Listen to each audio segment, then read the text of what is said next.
Hello, ഇന്നിതാ ഒരു അടിപൊളി ഇഫ്താർ സ്നാക്കിൻ്റെ റെസിപ്പി ആയിട്ടാണ് കേട്ടോ വന്നിട്ടുള്ളത്. നല്ല ടേസ്റ്റി ആയിട്ട് വളരെ എളുപ്പത്തിൽ ചെയ്യാൻ പറ്റുന്ന നല്ല ടേസ്റ്റി ആയിട്ടുള്ളൊരു ഫില്ലിങ്ങോട് കൂടിയിട്ടുള്ള ഒരു സ്നാക്കിൻ്റെ റെസിപ്പിയാണിത്. അപ്പോൾ ഇതിലെ ഫില്ലിങ് നമ്മൾ സാധാരണ സ്നാക്കിൽ ഉണ്ടാക്കുന്ന ഫില്ലിങ്ങിൽ നിന്ന് വ്യത്യസ്തമായിട്ടാണ് ഉണ്ടാക്കിയിട്ടുള്ളത്. അപ്പോൾ നിങ്ങൾ എന്തായാലും ഇഫ്താറിനൊന്ന് ട്രൈ ചെയ്ത് നോക്കി നിങ്ങളുടെ ഫീഡ്ബാക്ക് അറിയിക്കണം. അപ്പോൾ നിങ്ങൾ ഈ വീഡിയോ കാണുന്ന സമയത്ത് നമ്മുടെ ചാനൽ ഇഷ്ടപ്പെടുകയാണെങ്കിൽ സബ്സ്ക്രൈബ് ചെയ്യാനും ലൈക്ക് ചെയ്യാനൊന്നും മറക്കരുത്. പെട്ടെന്ന് തന്നെ റെസിപ്പിയിലോട്ട് കിടക്കാം. ഒരു പാനിലേക്ക് ആവശ്യത്തിനുള്ള ഓയിൽ ഒഴിച്ച് ഒന്ന് ചൂടാവുന്ന സമയത്ത് ഇതിലേക്ക് ഇഞ്ചി വെളുത്തുള്ളി ഒന്ന് ചോപ്പ് ചെയ്താണ് ഇട്ട് കൊടുക്കുന്നത്. അത് എണ്ണയിലിട്ടിട്ട് ചെറുതായിട്ടൊന്ന് മൂപ്പിച്ചെടുക്കുന്നുണ്ട്. ഇനി ഇതിലേക്ക് സവാള ചോപ്പ് ചെയ്താണ് കേട്ടോ ഇട്ട് കൊടുക്കുന്നത്. ഞാനിപ്പോൾ 2 സവാളയാണ് എടുത്തിട്ടുള്ളത്. ഇതിൻ്റെ കളറൊക്കെ ഒന്ന് മാറി വരുന്ന സമയത്ത് ഇതിലേക്ക് കട്ട് ചെയ്ത് വെച്ച ക്യാപ്സിക്കാണ് ചേർത്ത് കൊടുക്കുന്നത്. ഞാനിപ്പോൾ ഒരു ക്യാപ്സിക്കത്തിൻ്റെ പകുതിയാണ് എടുത്തിട്ടുള്ളത്. ഇനി ഇത് ഒരുപാട് അങ്ങ് വഴറ്റിയെടുക്കേണ്ട ആവശ്യമൊന്നുമില്ല കേട്ടോ, ചെറുതായിട്ടൊന്ന് വാടി കിട്ടിയാൽ മാത്രം മതി.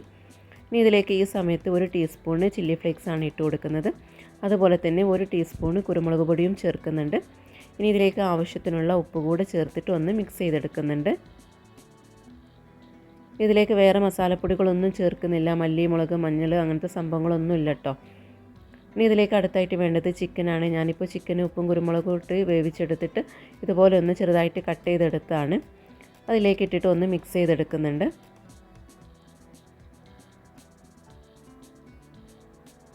നന്നായിട്ടൊന്ന് മിക്സ് ചെയ്തെടുക്കുക. ഇനി ഈ സമയത്ത് ഇതിലേക്ക് ചേർക്കേണ്ടത് മൈദയാണ് കേട്ടോ. ഞാനിപ്പോൾ 1 ടേബിൾ സ്പൂൺ മൈദയാണ് ചേർക്കുന്നത്. അതിലേക്ക് ഇട്ടിട്ട് ഈ മസാലയിൽ എല്ലായിടത്തും എത്തുന്ന രീതിയിൽ വേണം ഇതൊന്ന് മിക്സ് ചെയ്തെടുക്കാനായിട്ട്. അപ്പോൾ നിങ്ങൾക്ക് ഈ ഫില്ലിങ്ങിന് വേണ്ടിയിട്ട് ഞാനിപ്പോൾ ഓയിൽ ഉപയോഗിച്ചതിന് പകരമായിട്ട് നിങ്ങൾക്ക് വേണമെങ്കിൽ ബട്ടർ ഉപയോഗിക്കാം. ബട്ടർ ഉപയോഗിക്കുമ്പോൾ ഒന്നുകൂടെ ടേസ്റ്റാണ് കേട്ടോ. അപ്പോൾ ബട്ടറിൻ്റെ ടേസ്റ്റ് ഇഷ്ടമുള്ളവർക്ക് അത് ഉപയോഗിക്കാവുന്നതാണ്. ഇനി ഇതിലേക്ക് അടുത്തായിട്ട് വേണ്ടത് പാലാണ് ചേർക്കേണ്ടത്. ഞാനിപ്പോൾ ഇതിലേക്ക് 1/2 കപ്പ് പാലാണ് ചേർക്കുന്നത്. ആദ്യം 1/4 കപ്പ് പാലാണ് ചേർത്തിട്ടുള്ളത്. ഇതിൻ്റെ കൂടെ തന്നെ ഒരു 1/4 കപ്പ് കൂടെ ചേർക്കുന്നുണ്ട്. എന്നിട്ട് ഇതെല്ലാം ഒന്ന് നന്നായിട്ടൊന്ന് മിക്സ് ചെയ്തെടുക്കാം. ഈ പാലും മൈദപ്പൊടിയും കൂടെ നന്നായിട്ടൊന്ന് മിക്സ് ചെയ്ത് ഇതൊന്ന് ചെറുതായിട്ടൊന്ന് കുറുകി വരും, ഒന്ന് ഇങ്ങോട്ട് വറ്റി വരണം.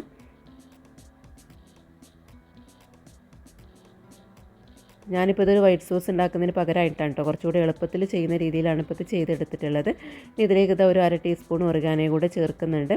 അതുപോലെ തന്നെ കുറച്ച് ചോപ്പ് ചെയ്ത മല്ലിയില കൂടെ ചേർക്കുന്നുണ്ട്. അപ്പോൾ നിങ്ങൾക്ക് സെപ്പറേറ്റ് ആയിട്ട് വൈറ്റ് സോസൊക്കെ ഉണ്ടാക്കിയിട്ട് അങ്ങനെ മിക്സ് ചെയ്യണമെങ്കിൽ അങ്ങനെ ചെയ്യാം കേട്ടോ, ടൈമുള്ളവർക്ക്. ഇപ്പോൾ ഇതിപ്പോൾ എളുപ്പത്തിൽ നമുക്ക് വൈറ്റ് സോസ് ഉണ്ടാക്കുന്ന ഒരു മെത്തേഡാണ് ഞാനിപ്പോൾ ഇത് ചെയ്തിട്ടുള്ളത്. അപ്പോൾ അതപ്പോൾ ഫില്ലിങ് ഇപ്പോൾ ഇവിടെ റെഡി ആയിട്ടുണ്ട് കേട്ടോ. ഞാനിതിൻ്റെ തീ ഓഫ് ചെയ്യുകയാണ്. ഇനി നമുക്കിതിലേക്ക് അടുത്തായിട്ട് വേണ്ടത് ബ്രെഡ് പീസസ് ആണ്.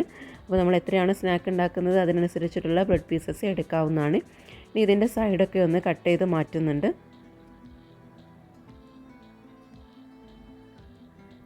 ഇനി കട്ട് ചെയ്ത് മാറ്റിയ പീസസ് ഉണ്ടല്ലോ, അത് കളയേണ്ട ആവശ്യമൊന്നുമില്ല കേട്ടോ. അതുകൊണ്ട് നമുക്ക് ബ്രെഡ് ക്രംസ് ഉണ്ടാക്കിയെടുക്കാം. അപ്പോൾ ഞാനിതാ ബ്രെഡൊക്കെ ഇതുപോലെ അരികൊക്കെ ഒന്ന് കട്ട് ചെയ്ത് മാറ്റിയെടുത്തിട്ടുണ്ട്.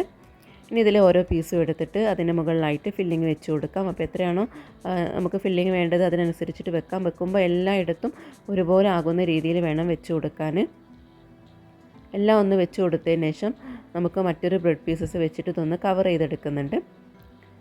ഇനി ഇതാ വീഡിയോയിൽ കാണുന്നത് പോലെ ഒന്ന് കട്ട് ചെയ്തെടുക്കാം. ഞാനിപ്പോൾ നീളത്തിൽ 3 ആയിട്ടാണ് കട്ട് ചെയ്തെടുത്തിട്ടുള്ളത്. ഇനിയിപ്പോൾ നിങ്ങൾക്ക് വേണമെങ്കിൽ ഇത് 6 പീസായിട്ട് സ്ക്വയർ രൂപത്തിൽ അങ്ങനെ വേണമെങ്കിലും കട്ട് ചെയ്തെടുക്കാം. ഇനി നമുക്ക് ബാക്കിയുള്ളതൊക്കെ ഇതുപോലെ തന്നെ ചെയ്തെടുക്കാം.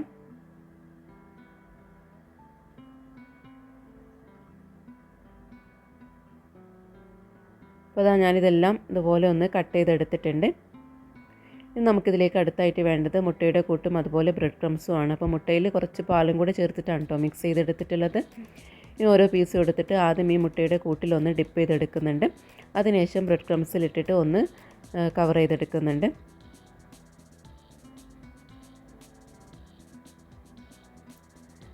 ഇതേ രീതിയിൽ തന്നെ നമുക്ക് ബാക്കിയുള്ള പീസസ് എല്ലാം മുട്ടയിലൊന്ന് ഡിപ്പ് ചെയ്തെടുത്തതിന് ശേഷം ബ്രെഡ് ക്രംസിലൊന്ന് കവർ ചെയ്തെടുക്കാം.